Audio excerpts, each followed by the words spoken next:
listener production. Hi, Holly Mitchell with you, and welcome to this bonus episode of The Briefing.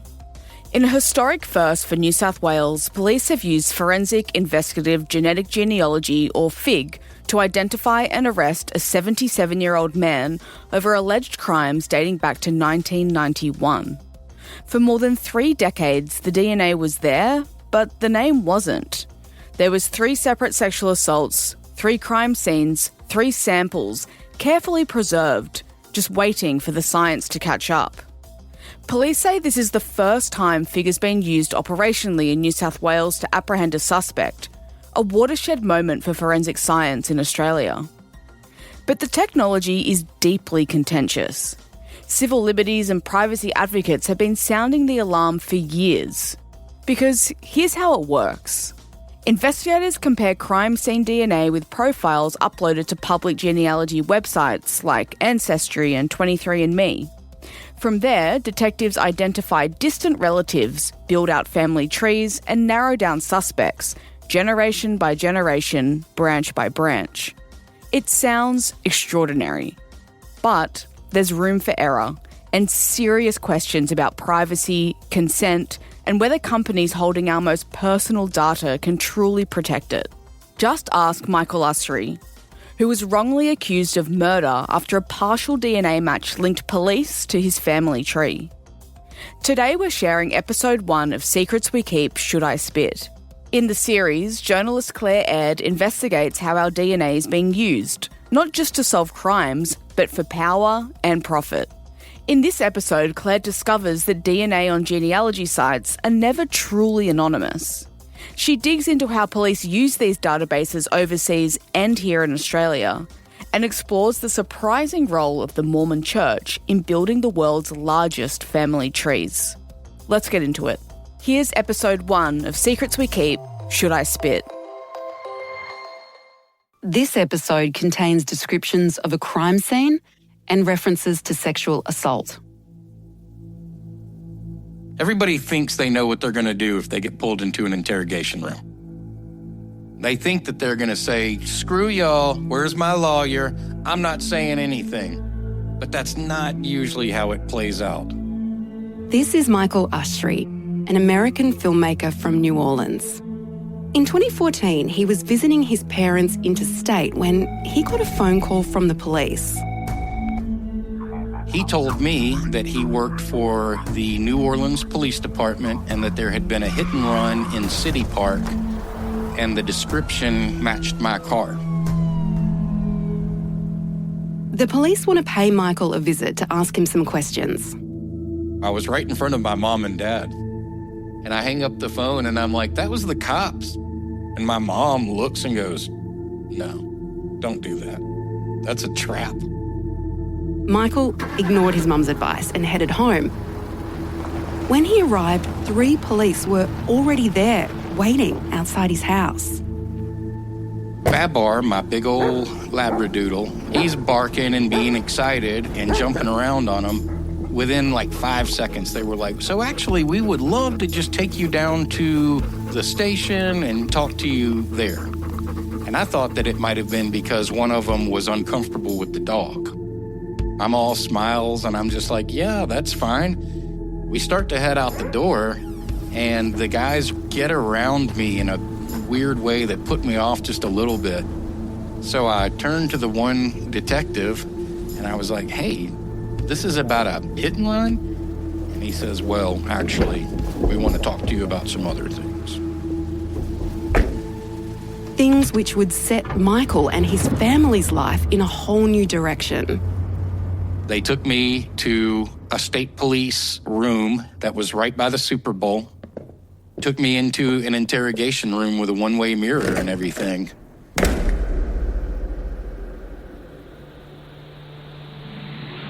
First thing I want to say is don't feel like we're trapping you in here. If you don't want to talk to us, you don't have to talk. It's okay, guys. I'm just really curious as to what's going on, that's all.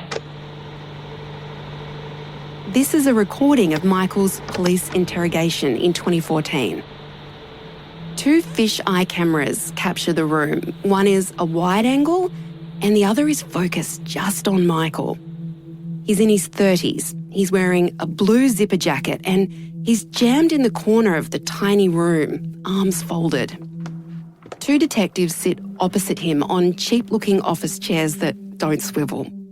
The room looks cramped, airless. The detectives start by casually asking Michael about some of his short films. So tell me, you've produced a few movies, or short? Just a couple of short films, yes, sir. Did I tell you that? No. Michael hasn't told them anything about his films, but the police have been doing their homework. They know who his friends and family are and what films he's made. The first short film we did was called Murderabilia, and it was about a weird guy that collects serial killer artifacts and stuff like that. It's pretty cool. And then the police reveal the real reason they've brought Michael in. It's about a crime which happened in the city of Idaho Falls, 3,000 kilometres away from this interrogation room in New Orleans. We had a crime in Idaho about 16 years ago. We want to know if you know any of the players in the crime, what your connections are to it, that kind of thing. Does that make sense? Yes. The detectives believe one of those connections was a ski trip Michael went on almost 2 decades before that took him through Idaho. You're still in high school? I was just freshly out. We ended up going up there and hanging out with my buddy. We picked him up and we went down to his grandfather's and skied for 2 days in Utah. Michael reaches back into his memory under pressure. Did you meet anybody while you were in the area? Trying to really remember here, guys. The police go over and over the details. What exactly did he do on this trip? Where did he go? Who did he meet? Any of the local people, anybody from Idaho Falls? No, sir. I don't recall meeting anybody from there. And then the detectives cut to the chase. Well, obviously, we're not here because somebody went shoplifting from Idaho. It turns out these detectives are not from New Orleans. They're from Idaho, and they've flown out here to question Michael about a brutal rape and murder. We're out here on a cold case of homicide that occurred. They think Michael is the man they've been looking for. He makes gory films, he passed through Idaho on his way to the ski fields, but crucially, the detectives say they have evidence which puts him at the scene of the crime. We're following up on evidence. This is where the evidence is kind of leading us. Our evidence has led us down here to talk to you about it. When we've had that evidence, here's the evidence. The detectives ratchet up the pressure, casually threatening to use a lie detector. If we ran a polygraph. I mean, I've been tense. I don't know. And finally, Michael, who's been incredibly cool this whole time, starts to get a bit ruffled. The gravity of the situation is sinking in. We want to give you the opportunity, obviously.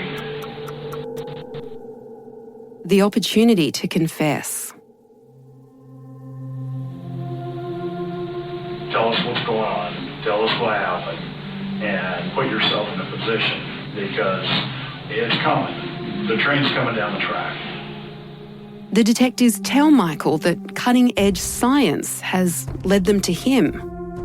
Police reveal that what they have, this evidence, is DNA. Do you understand how DNA works at all, or? DNA evidence is a pretty damning thing, you guys. So, hold up. Why am I, an investigative journalist from Sydney, telling you about a 2014 US police interrogation? Let me wind back a bit. I'm Claire Aird, and what led me to Michael Ushry was this. I was intrigued by the lure of the DNA testing industry. 23andMe, MyHeritage.com, GEDmatch, Ancestry.com. The promise that a tiny, innocuous cardboard box with a plastic spit file inside could reveal information about family history, my health, my ancestry, who I'm related to, and maybe even uncover some family secrets. All in exchange for a bit of saliva. 30 million people across the world have done one of these. 30 million. Creating massive amounts of genetic data. The world's largest consumer DNA database in the world. It's all about identity. It's addictive. It's exciting to find out about all of the people that have lived before you. To not know one's family history is, how do you know yourself? Makes me feel like I'm real. I started to wonder where all this data was going and what it might be used for.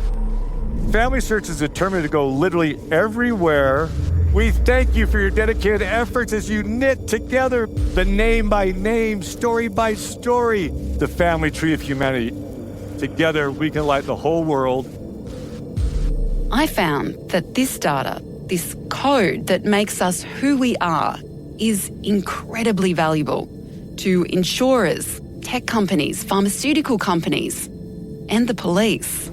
Who wouldn't want to find a rapist and killer? I was especially angry about having been forced to give a sample. But that was just the start of it. Over the next 9 episodes, we're going to follow one DNA sample in particular, the one which put Michael in the interrogation room, to discover who donated it, who owns it, and why. Nobody in their possible dreams could imagine the depth of this story. Can DNA ever be anonymous? No, cannot be anonymous. I felt that DNA would be a confirmation of the Book of Mormon, really. There were a lot of people thinking that this was an LDS Church project.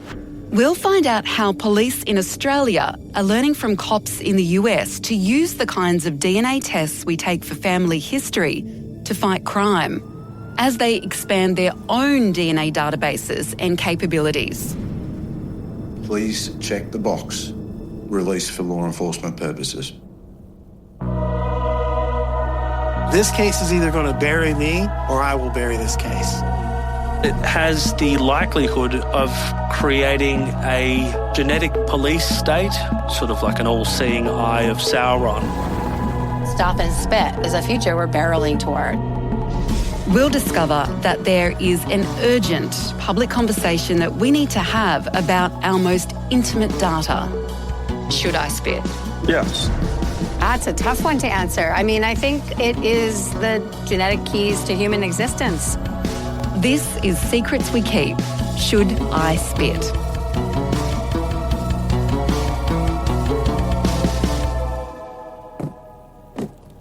Should I spit?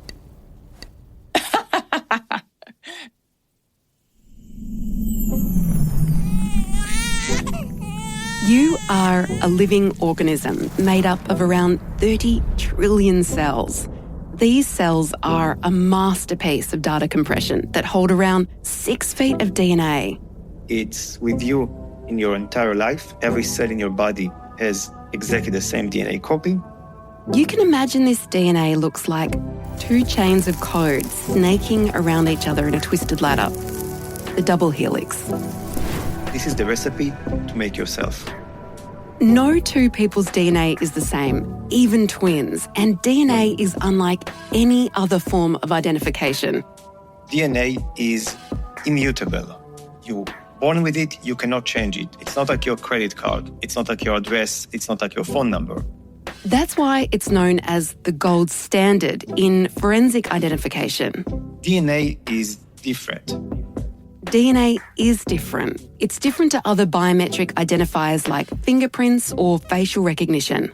It's very hard not to leave traces of your DNA. For instance, in the case, let's say, facial recognition. I can wear a cap, I can wear sunglasses, maybe like a COVID mask, and be quite kind of like below the radar. Or maybe look weird, but I'll be below the radar for automatic algorithms. In the case of DNA, it's quite hard for me not to leave traces behind. I'm drinking now my coffee over here. There is already DNA in my coffee. There is, by the way, DNA of the cow in the milk. And what makes DNA the most unique and powerful identifier is this.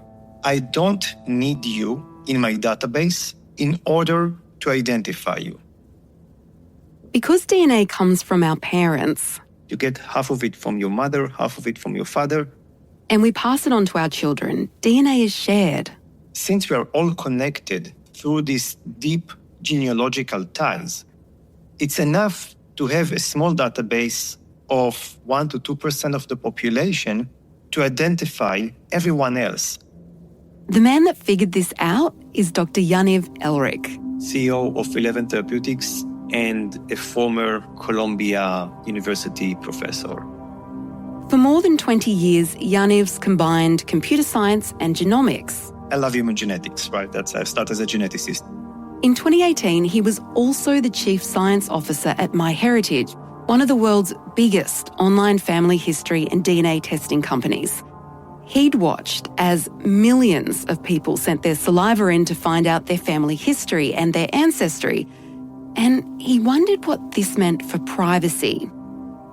So Yaniv ran an experiment to see if he could identify a theoretical person using DNA, genealogical information and public information like age and address. Can DNA ever be anonymous? No, cannot be anonymous.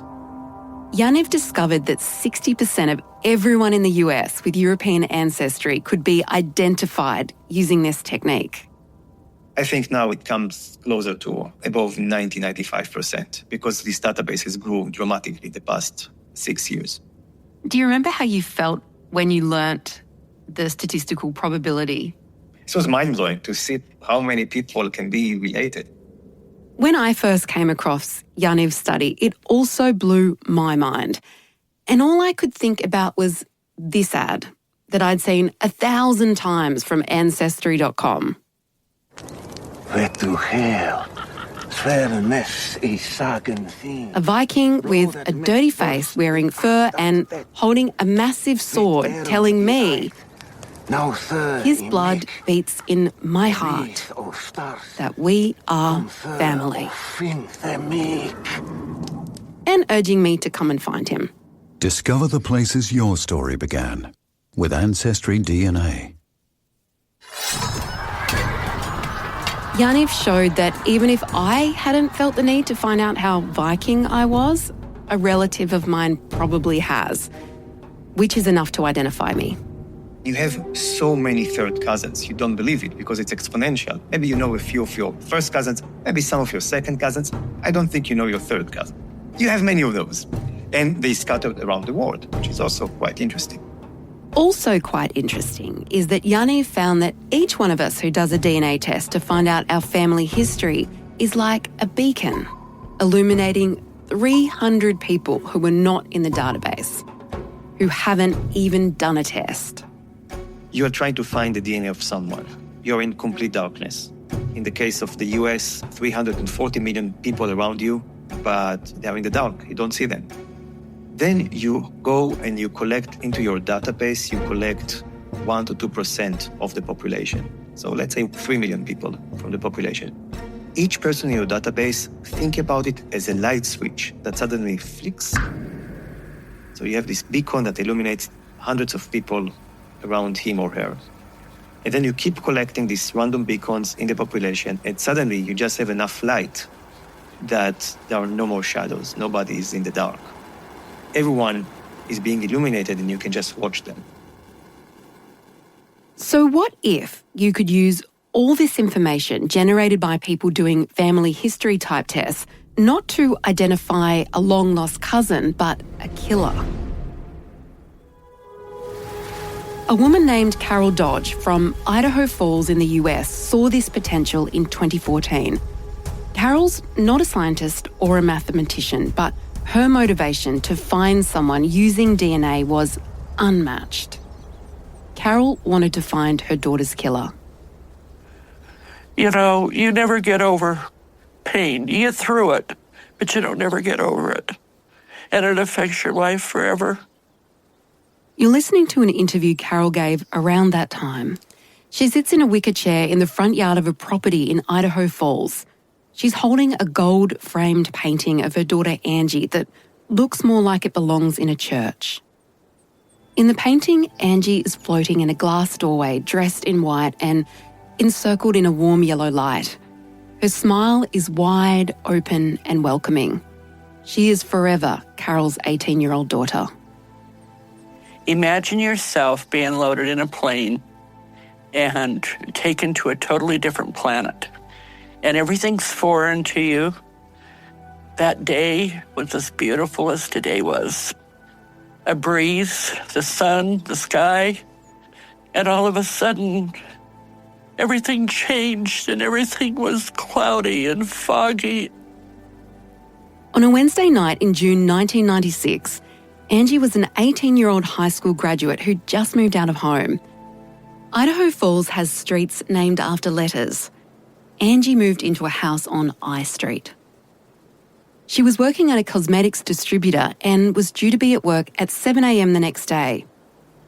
When Angie didn't show up or answer her phone, her colleagues drove to her apartment to check on her. The front door was ajar and they walked inside. Angie was in her bedroom, bloody and not moving. They called the police.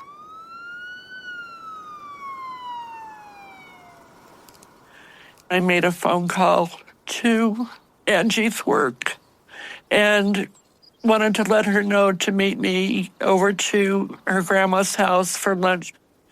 And they told me she'd been found dead and that I needed to go to the police department. And I remember saying, God, no, this can't be. And I remember jumping in my truck. I never stopped at a light all the way down to the police department. And I remember running into the police department. And these two guys in suits were nonchalantly walking down the hallway, headed to lunch. And I said, where's my baby? Where is my baby? They just told me she was dead. We drove past Angie's apartment and there was hundreds of people. It was so unreal. It's like, I wonder what happened there. The street was roped off, the fire trucks were there, the police cars. 19-year-old Andy Dodge was murdered last week, the latest violent crime in Idaho Falls. She had just graduated from high school. She was very popular in the community. It's a small town and she was kind of larger than life. She was attacked, viciously stabbed possibly 16 times. Stabbed multiple times and raped. I have drove past the I Street house 1,000,000 times in 19 years. I've sat in front of the I Street apartment saying, if you only could tell me what happened that night.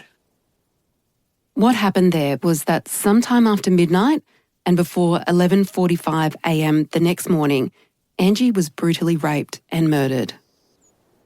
And from that point, after the funeral, I went on my mission to find her killer.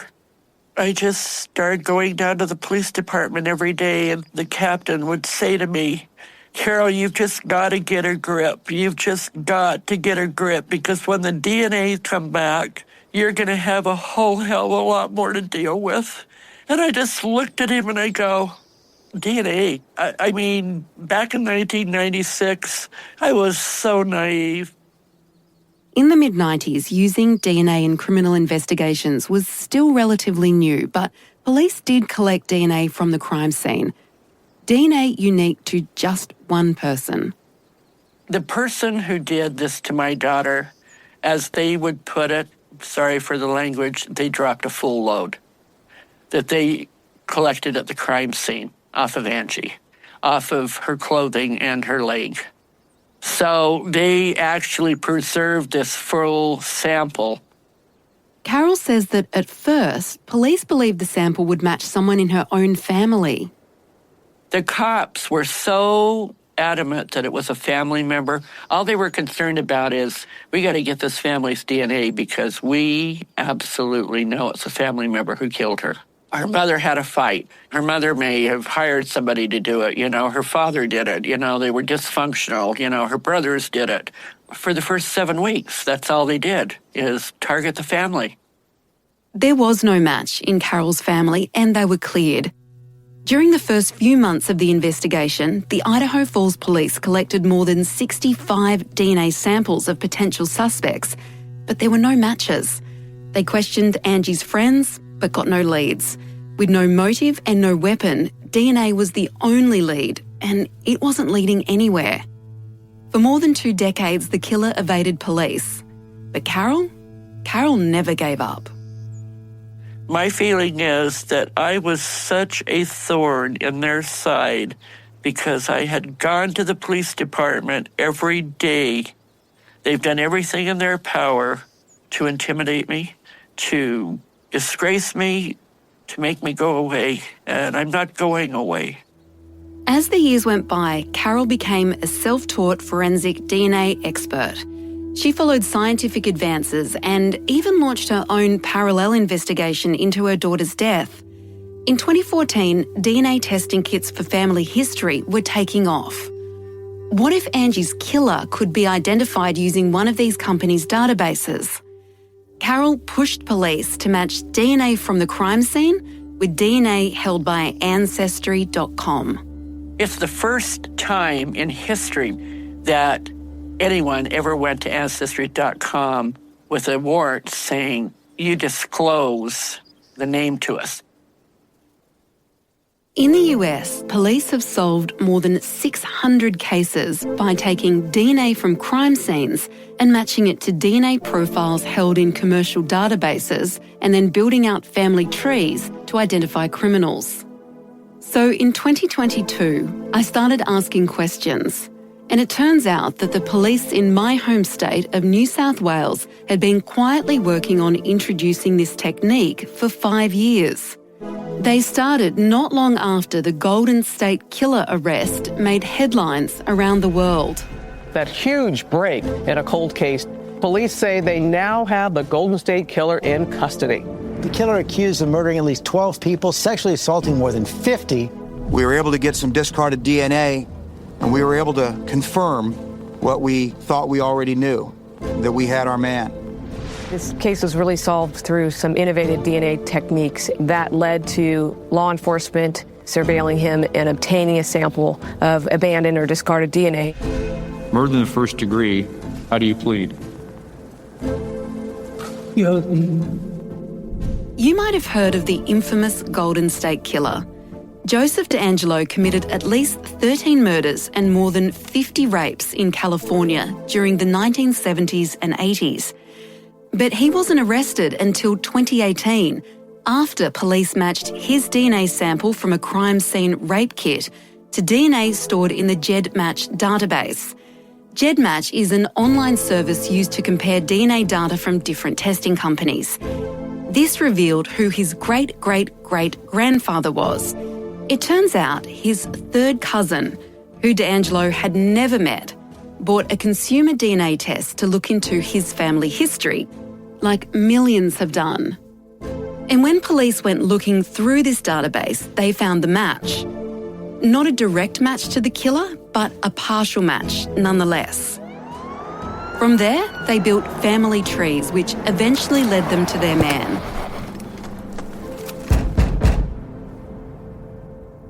Working at MyHeritage at the time, Dr. Yaniv Elric remembers this case as pivotal in the use of this new technology. The day that the Golden State Killer went to jail was a happy day for the entire humanity. It was also a watershed moment for modern policing. It's probably the biggest development in forensics in the past 20 to 30 years. In Australia, this powerful crime fighter is called Forensic Investigative Genetic Genealogy. I call it FIGG. It's a lot easier to say than the longer version. My name is Alison Sears. I'm the manager of the Science and Technology Unit, the Forensic Evidence and Technical Services Command in New South Wales Police Force. Alison tells me that with so much success in the US, the FBI had been out here training Australian police on how to utilise FIGG. This is off the back of the Golden State Killer again, so it was quite a high profile. There was a lot of interest, and there was also a keenness from the FBI to assist their international colleagues. And a keenness from Australian police to learn. DNA is a very important part of the future for law enforcement, for both identification of individuals and also for specific crime types. The following year, police were finally ready to promote FIGG to the public at a press conference. Good morning, everyone. Thank you for coming. As you know, Missing Persons Week's a very important week for the nation. Detective Inspector Richie Sims heads up the Missing Persons Registry for the New South Wales Police. Today, I'd like to introduce the brother of a long-term missing person. Well, good morning. I'm Jeffrey Ford, Major Noel Ford's brother. I grew up idolising my brother. After he disappeared, I wanted to try and find answers. For years, his disappearance has eaten away at me. Jeffrey Ford is hoping that DNA might be able to identify his brother, should his remains ever be found. So with the DNA, I thought, brilliant, because I'd learned a lot about the technology.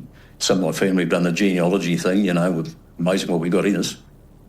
Detective Sims says DNA is playing an increasing role in Australian law enforcement. We have been using DNA capability since the early 90s. In March this year, we've explored or expanded into the world of Forensic Investigative Genetic Genealogy. This is the capability of being able to use family lineage through DNA, and the private sector companies who run the familial DNA processes. We have this advanced capability. It is already progressing investigations and taking investigations further than what we have previously been able to do. For Forensic Investigative Genetic Genealogy, or FIGG, to work, police need us to get our DNA tested with private companies. The familial DNA companies out there, such as GEDmatch, Family Tree and alike, if you want to assist, and we urge you to, we need your help to be able to get answers for families. If you want to help, provide your DNA to these companies. But I ask you to tick the box which permits law enforcement to be able to access your DNA. The truth is that police can access DNA in any database with a warrant, but it's easier for them if we agree to it in the first place. And if you're doing your DNA through the familial side of things, these private companies, please check the box, released for law enforcement purposes. By all means, read the terms and conditions, absolutely. But for us to be able to use it, that box needs to be checked. It is easy to see why police want to use commercial DNA databases and family trees to get answers. But what's often portrayed as a silver bullet or a magical solution is actually really complicated. Standing in this press conference, I already knew about Michael's experience on the other side of a police investigation. Okay, Mike. What we have here is a search warrant order to take 2 DNA samples from you. Okay?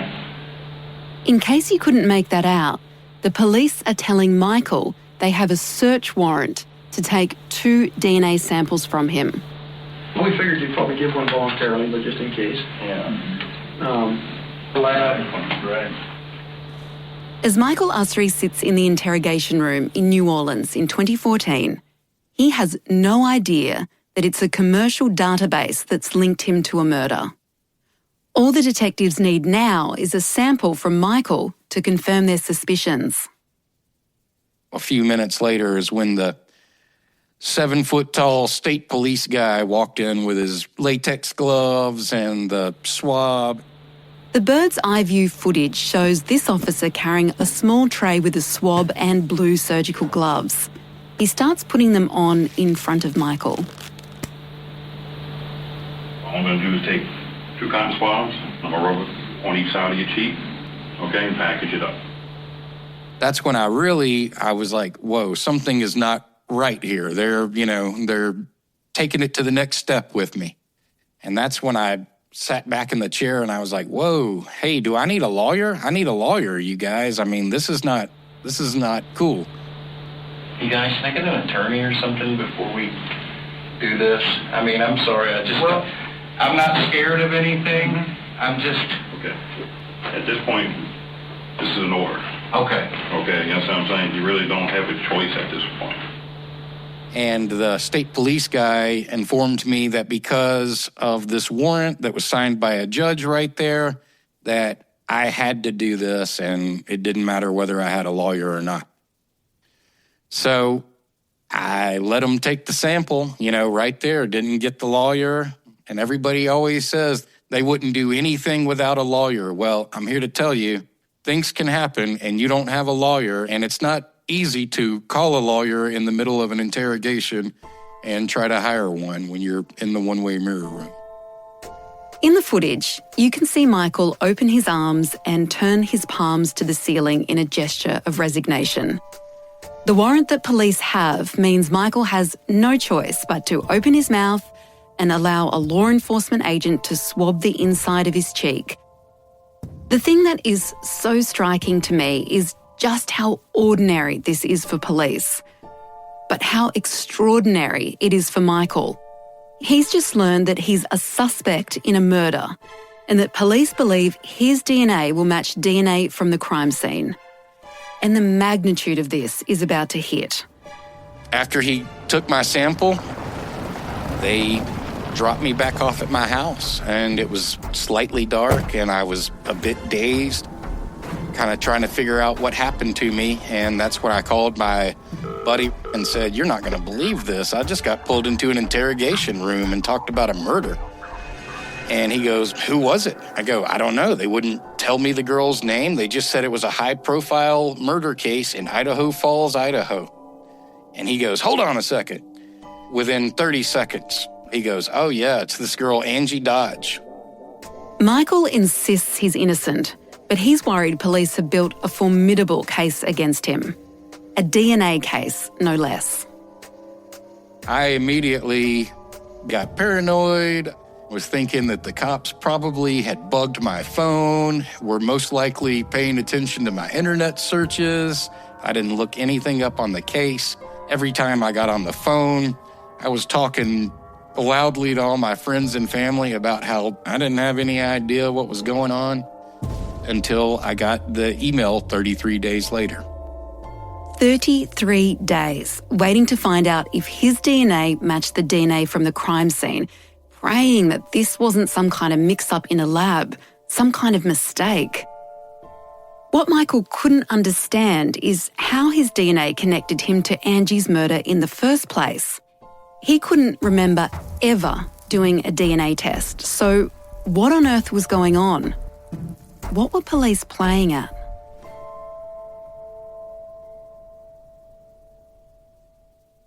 Next time on Should I Spit, Carol gets one step closer to finding her daughter's killer. It was done so innocently, and yet it's turned out to be another ripple effect, yet in a different department.